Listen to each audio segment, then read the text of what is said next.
नमस्कार, राज की बात में आपका स्वागत है। जम्मू कश्मीर विधानसभा चुनाव का परिणाम आने के बाद एक जश्न मनाने लगे गुपकार गैंग के लोग और प्रोपेगेंडा मीडिया भी ये दिखाने लगी, देखो भारतीय जनता पार्टी जम्मू कश्मीर में हार गई है, अब तो वही ट्रेडिशनल पार्टियां वहां राज करेगी, जम्मू कश्मीर की व्यवस्थाएं बदल जाएगी। यही नहीं, ये इंडी अलायंस वाले भी बधाइयां देने लगे उमर अब्दुल्ला को। राहुल गांधी ने भी ट्वीट करके कहा कि हम हरियाणा का चुनाव हार गए हैं, लेकिन इंडी अलायंस ने जम्मू कश्मीर का चुनाव लड़ा था और ये गठबंधन जो जम्मू कश्मीर के पहले यानी चुनाव से पूर्व हुआ था उसी की जीत हुई है। उमर अब्दुल्ला की जीत की बात नहीं किए, लेकिन फिर भी ये बात कही कि इंडी अलायंस का एक स्टेट में जीत हुई है। लेकिन इन लोगों ने ये जश्न मनाने से पहले ये समझा नहीं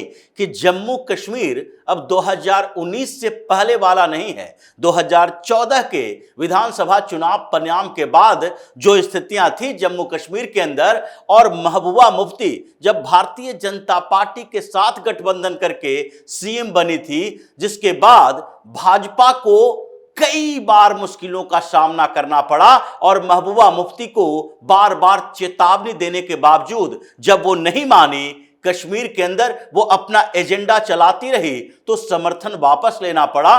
वो स्थिति अब जम्मू कश्मीर की नहीं है। जम्मू कश्मीर अब यूनियन टेरिटरी है और इस बात को अब केवल और केवल उमर अब्दुल्ला समझ रहे हैं। बाहर से तो सब कुछ अच्छा दिख रहा है, लेकिन उमर अब्दुल्ला का स्टैंड भी बदल रहा है, सरेंडर भी कर रहे हैं, गुहार भी लगा रहे हैं और परेशानियां अंदर से पैदा हो गई है। उनकी पार्टी में निर्दलीय विधायक जो उनको समर्थन दे रहे हैं, चार निर्दलीय विधायकों ने समर्थन दिया, जिसके बाद उनको लग रहा है कि ये सरकार में जो गठबंधन की सरकार हम बनाएं अगर, तो कांग्रेस को भी मंत्रालय देना पड़ेगा, इसलिए पहले कांग्रेस से किनारा करो। लेकिन फिर भी आगे जो कानूनी पेच है उससे लड़ने की तैयारी हो रही है। कैसे लड़ेंगे, कैसे उस परसेप्शन को बदलेंगे कि हमें जो लोगों ने वोट दिया कश्मीर की घाटी के अंदर, वो लोग तो 370 को फिर से रीइंपोज करना चाहते हैं, वो यहां पूर्ण राज्य का दर्जा चाहते हैं कश्मीर के लिए, लेकिन उसके लिए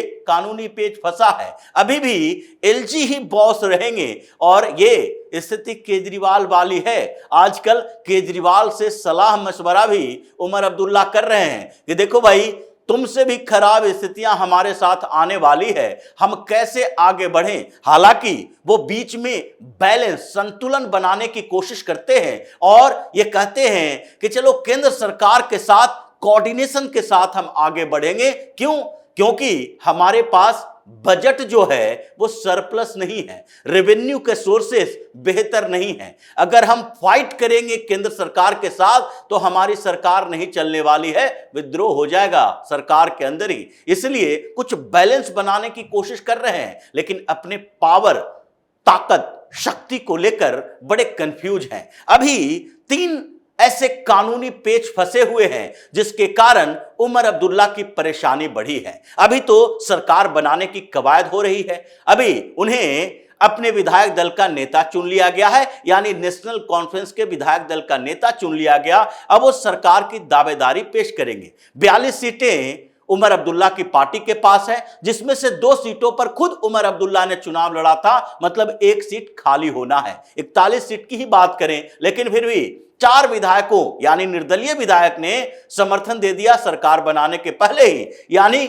उनके पास अभी 46 हैं ऑफिशियली, लेकिन 1 खाली करने के बाद 45 होगा। ऐसे जम्मू कश्मीर में और निर्दलियों ने समर्थन देने की बात कही है, यानी वो किसी बड़ी पार्टी से समर्थन तो नहीं ले रहे, वो कांग्रेस को भी इनवाइट नहीं कर रहे और बोल रहे हैं कि अभी तक तो सपोर्ट का लेटर कांग्रेस की तरफ से नहीं आया है। लेकिन कांग्रेस के नेता इस बात के लिए कह रहे हैं कि हम तो यहां जो चुनाव लड़े थे साथ मिलकर, उसका एक ही मकसद था और वो मकसद था भारतीय जनता पार्टी को सत्ता से दूर रखना। ये कांग्रेस के प्रदेश अध्यक्ष जम्मू कश्मीर के हैं, उन्होंने बोला कि हम भारतीय जनता पार्टी को सत्ता से दूर रखना चाहते थे जम्मू कश्मीर में, और इसके लिए जरूरी था कि साथ में चुनाव लड़े। हमने तो महबूबा मुफ्ती को भी साथ आने की बात कही थी, हमने दूसरी पार्टियों को भी सहयोग देने की बात कही थी, लेकिन अलायंस नहीं हो पाया तो हम दोनों ने अलायंस किया, यानी कि हम सत्ता में भागीदार होंगे, सत्ता में हमारी भागीदारी होगी,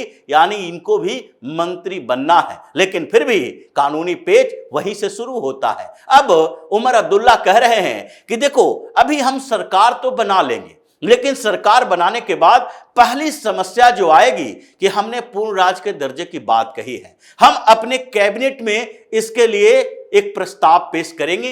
कैबिनेट से मंजूरी मिलना कोई मुश्किल नहीं है क्योंकि हमारी सरकार है, और उसके बाद विधानसभा से भी मंजूरी मिलना कोई समस्या नहीं होगी जम्मू कश्मीर में, क्योंकि उनकी पार्टी को बहुमत है और घाटी क्षेत्र के कोई भी पार्टी ऐसा नहीं है जो इसके खिलाफ वोटिंग करेगी। या भारतीय जनता पार्टी भी जो बार बार कह रही है कि हम कश्मीर को पूर्ण राज्य का दर्जा देंगे, लेकिन समय की बात नहीं कही गई है। अमित शाह ने समय की बात नहीं कही, मोदी ने समय की बात नहीं कही कि जम्मू कश्मीर विधानसभा चुनाव का परिणाम आएगा, विधानसभा का गठन होगा, सरकार बनेगी और 2 महीना में ही उसे पूर्ण राज्य का दर्जा दिया जाएगा। ये समय सीमा निर्धारित नहीं है। परेशानी पहला कानूनी पेच इसी में फंसता है, क्योंकि वो जानते हैं और ये समझते हैं कि जम्मू कश्मीर विधानसभा से ये प्रस्ताव पारित हो गया, उसके बाद कैबिनेट की मंजूरी भी मिल गई, लेकिन फिर भी ये तो केंद्र सरकार ही तय करेगी कि इसे पूर्ण राज्य का दर्जा दिया जाए या नहीं,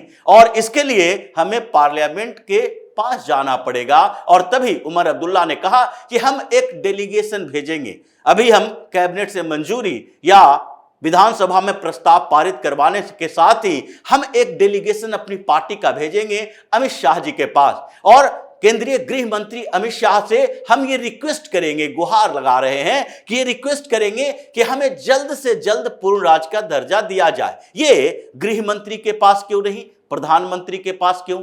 ये स्थितियां जो पैदा हुई है कि गृह मंत्री के पास ही क्यों भेज रहे हैं, इसके पीछे की एक वजह है, क्योंकि गृह मंत्री ये तय करेंगे कि जम्मू कश्मीर को पूर्ण राज्य का दर्जा देने के लिए अनुकूल स्थितियां है कि नहीं। पैरामिलिट्री फोर्सेस गृह मंत्रालय के अंदर है और जितने भी एजेंसियां हैं गृह मंत्रालय के अंदर है, यानी कि सीबीआई हो, आईबी हो, ये सारे रिपोर्ट उनके पास आएंगे। और जहां तक रॉ की बात है वो तो इंटेलिजेंस सर्विस है, उससे भी रिपोर्ट मांगी जाएगी, भले ही वो आर्मी के साथ काम करती हो। लेकिन जम्मू कश्मीर में जब अनुकूल स्थितियां नहीं होगी, जब तक ये पता ना चल जाए कि वहां से अनुकूल रिपोर्ट आ रहे हैं कि अभी पूर्ण राज्य का दर्जा दे दिया गया, तो भी चीफ मिनिस्टर कोई ऐसा काम नहीं करेगा जिससे कि घाटी के क्षेत्र में फिर से अराजकता वाला माहौल पैदा हो जाए, फिर से वो पत्थरबाज गैंग सामने आने लगे, सड़कों पर 500-500 रुपया में पत्थरबाज पैदा हो, और फिर जम्मू कश्मीर को अलग अलग समय में, यानी 365 दिन में से अगर 200 दिन बंद ही रहेगा, मार्केट बंद रहेंगे, दुकानें बंद रहेगी, तो फिर 2019 में उस परिवर्तन का क्या फायदा होगा। इसलिए रिपोर्ट जरूरी है, और इस रिपोर्ट के बाद यह भी देखा जाएगा कि जम्मू कश्मीर में दूसरा कानूनी पेच की बात कर रहे हैं कि अगर जम्मू कश्मीर को पूर्ण राज्य का दर्जा दिया जाए, उसके लिए समय तो हम तय करेंगे उस रिपोर्ट के आधार पर, लेकिन अगर दिया जाना होगा तो उसके बाद यह जरूरी नहीं है कि सारे के सारे अधिकार जो पूर्ण राज्य के हैं वो दे दिए जाएं, क्योंकि जम्मू कश्मीर रीऑर्गेनाइजेशन एक्ट 2023 के तहत कुछ संशोधन पहले ही किए गए हैं। ये 2019 का एक्ट नहीं है, 2023 जम्मू कश्मीर रीऑर्गेनाइजेशन एक्ट है, जिसके तहत डिलिमिटेशन भी करवाया गया था, और वहां पर कुछ परिवर्तन की बात की गई थी, जिसमें से एलजी को जो 5 नॉमिनेटेड विधायकों को नियुक्त करना है उसके लिए भी उसी एक्ट के तहत लाया गया था, और एलजी को कुछ और पावर दिए गए थे। लेकिन उसमें यह बात चल रही है कि अगर उसे राज्य का दर्जा दिया जाए, और अभी केंद्र सरकार ने 2019 के बाद जो परिवर्तन किए हैं, यानी वहां पर लैंड एक्विजिशन एक्ट में परिवर्तन किए हैं, वहां भू अधिग्रहण कानून जो नए बनाए हैं, वहां पर जो बाहर के लोगों को जमीन खरीदने, वहां बिजनेस करने के अधिकार दिए गए हैं, उसमें करोड़ों करोड़ का इन्वेस्टमेंट का प्रपोजल आया है। और अगर जम्मू कश्मीर की सरकार को यह अधिकार दे दिया जाए, जो पहले से ही ये कह रही है, उसके एजेंडे में है कि हम भाई 35 भी वापस लाएंगे, आर्टिकल 370 भी वापस लाएंगे और बाहरी लोगों को यहां से भगाएंगे, यानी कि वहां इन्वेस्टमेंट बाहर से नहीं हो सकता, वहां जमीन बाहर के लोग नहीं खरीद सकते, कोई कंपनी वहां पर एस्टेब्लिश नहीं हो सकती बाहर की। तो इससे तो केंद्र सरकार का पूरा जो एक एजेंडा तैयार हुआ था वहां के लिए कि हम जम्मू कश्मीर के क्षेत्र में